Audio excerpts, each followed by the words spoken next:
नमस्ते, मैं मेघा गुप्ता, सहायक आचार्य संस्कृत, राजकीय महाविद्यालय बूंदी। किरातार्जुनीयम प्रथम सर्ग श्लोक संख्या 4।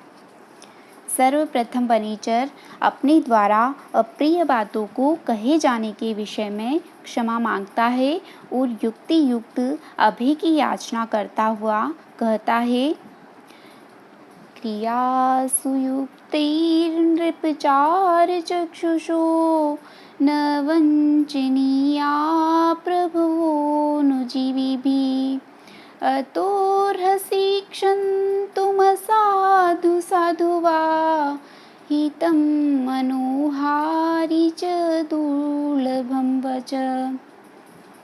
अन्वय है, नृप क्रियासु युक्तै अनुजीविभिः चार चक्षुष प्रभव न वंचनीया अतः असाधु साधु वा क्षन्तुम अर्हसि हितं मनोहारि च वचः दुर्लभम्। नृप नृन् पाति इति नृपः। नृशब्द पाधातु क प्रत्यय से नृपः शब्द निष्पन्न होता है और संबोधन एक वचन का रूप है नृप।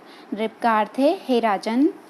क्रियासु युक्तै क्रियासु कार्यों में, युक्तै नियुक्त किए गए, अनुजीवी भी अनुजीवी यानी सेवक, अनुजीवी भी सेवकों के द्वारा, चार चक्षुष चरंतीति चरा जो विचरण करते हैं वह चर अर्थात गुप्तचर, और चरा एव चारा एव चक्षुंषि येषाम ते चार चक्षुषः बहुव्रीहि समास है और चार चक्षुष प्रभव का विशेषण पद है, प्रभव विशेष्य है।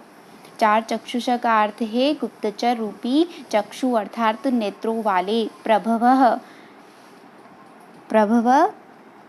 प्रभु शब्द प्रथमा विभक्ति बहुवचन है। प्रभु कहते हैं निग्रहानुग्रह समर्था स्वामिनः प्रभव, अर्थात जो निग्रह और दंड देने और अनुग्रह का अर्थ है कृपा करने में समर्थ हैं, ऐसे स्वामी राजा लोग प्रभु कहलाते हैं। तो प्रभव राजाओं को न वंचनीया न निषेधार्थक अव्यय है। वंचनीया पंच धातु अनियर प्रत्यय पुल्लिंग प्रथमा बहुवचन वंचनीया का अर्थ है धोखा दिया जाना चाहिए और न वंचनीया धोखा नहीं दिया जाना चाहिए। अतः असाधु साधु वा, असाधु का अर्थ है न साधु इति असाधु, नए तत्पुरुष से असाधु मतलब अप्रिय और साधु का अर्थ है प्रिय।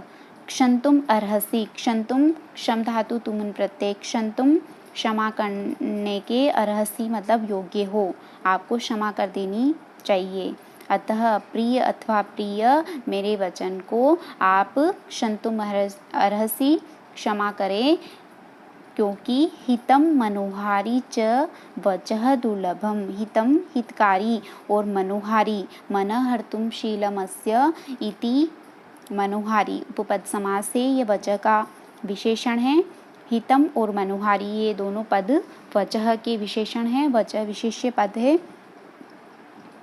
मनोहारी मन का हरण करने वाले, मन को प्रिय लगने वाले, हृदयावर्जक, वचः वचन, दुर्लभम दुर्लभ है, दुखेन लब्धुम शक्यम यत् तत् दुर्लभम। तो श्लोक का अर्थ है, नृप हे राजन, क्रियासु युक्तै क्रियाओं में कार्यों में, युक्तै नियुक्त किए गए, अनुजीवी भी सेवकों के द्वारा, चार चक्षुषः गुप्तचर रूपी नेत्रों वाले, प्रभव राजाओं को न वंचनीया धोखा नहीं दिया जाना चाहिए। अतः असाधु साधु वा, असाधु अप्रिय वा अथवा साधु प्रिय मेरे वचन को क्षन्तुम अर्हसि आप क्षमा करें, क्योंकि हितम हितकारी और मनोहारी मन को प्रिय लगने वाला, वचः वचन दुर्लभम इस संसार में दुर्लभ है। कहने का तात्पर्य है कि मेरे वचन हितकर होते हुए भी अप्रिय है, अतः उसके लिए आप मुझे क्षमा करें।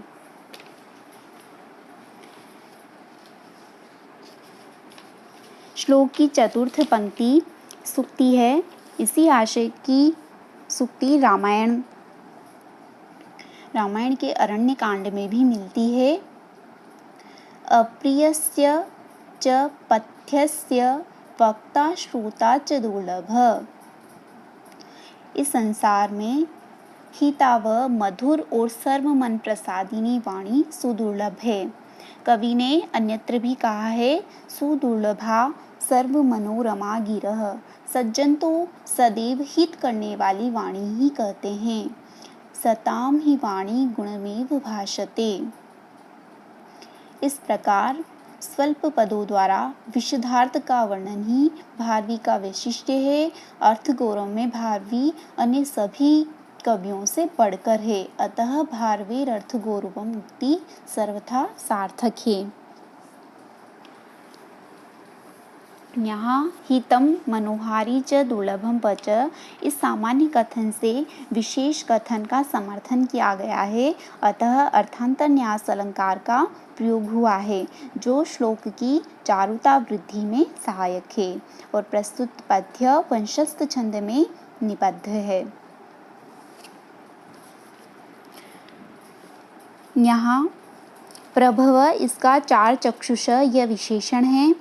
श्रेष्ठ गुप्तचरों के द्वारा सर्वथा अपने प्रभुओं का अवंचनीयत्व सूचित करने के अपने हेतु है। अतः गुप्तचरों के द्वारा असत्य सूचना देने पर राजाओं का अंधों की तरह विनिपात निश्चित है। जैसे रोग रहित दृष्टि यथार्थ दर्शन कराती है, उसी प्रकार गुप्तचर भी राजा को ठीक ठीक वृत्तांत कथन के द्वारा यथार्थ ज्ञान कराते हैं। अतः राजा चार चक्षु कहलाता है।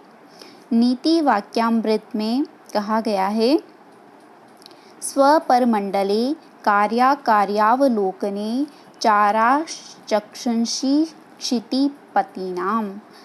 चार अर्थात गुप्तचर ही राजा के नेत्र स्थानीय हैं।